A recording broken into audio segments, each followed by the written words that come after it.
everybody, it's Sally Ann Spence here at the Hills Quarry Products dig site in Surney Wick. Something really exciting has just happened. You know, please look back at our other videos as well. I'm down here with Jacob. Earlier on, Jacob, what did we find in this area? So earlier on we found the distal portion of a femur from a plesiosaur, so an aquatic marine reptile. Here we are, Kate's showing us. Kate's a lovely show and tell presenter here. So we found this earlier, probably about an hour ago.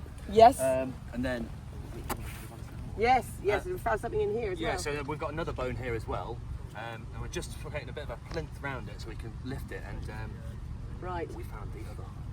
This is the man who can verify what's been found here. Richard, can I pass that to you because I want to get your reaction to this. So if we pull this out, it articulates with the piece we found earlier. Oh, fantastic. So we've got a full, complete juvenile plesiosaur Yeah. bone. It's really fantastic. It's one of the most complete bones we found on the site from Jurassic. Yeah, it's the femur of a plesiosaur. It's hang on, let's look. Oop. It's the. We've had to hold No, it. should we hold the microphone for you? Right, get that nice and close to Richard. It's the. Hang on, let's get this right. It's that way around. It is the right femur, and it's. I think it's an animal called Rhinoceros, Oh my goodness.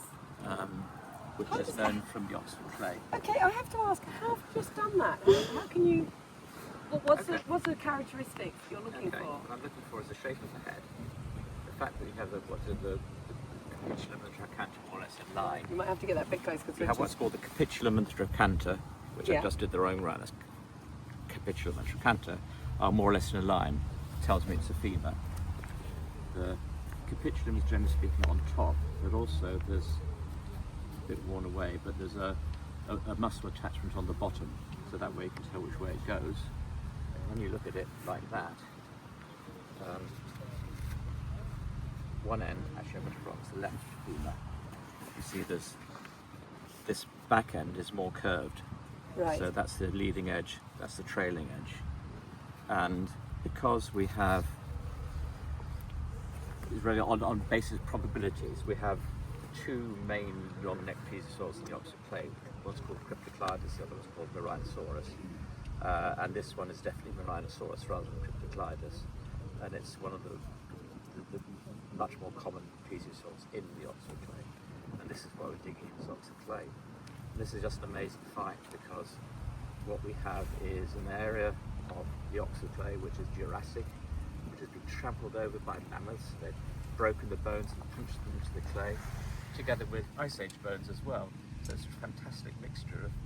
Fantastic, yeah. Look at this, it was found here. Just With some bone here. So what is the additional bone there? It's a piece of mammoth. It's a piece of pelvis, mammoth I bone. believe. Yeah. It's just underneath the mammoth, though, So, which is quite we have- remarkable.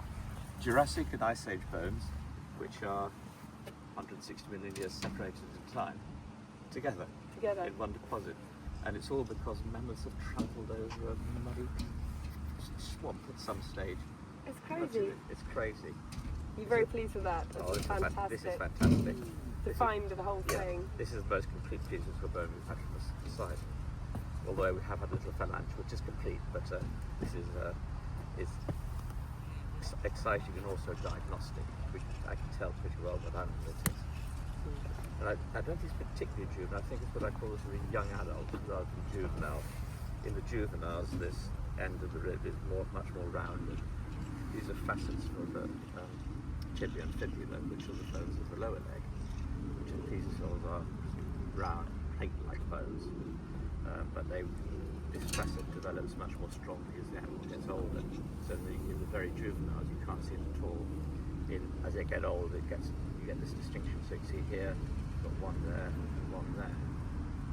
As it gets really old, that will be deep sort of indentation there, where there's additional bones, epipermeal thick. That's fantastic. Well, happy. Ecstatic. Yes. Yes.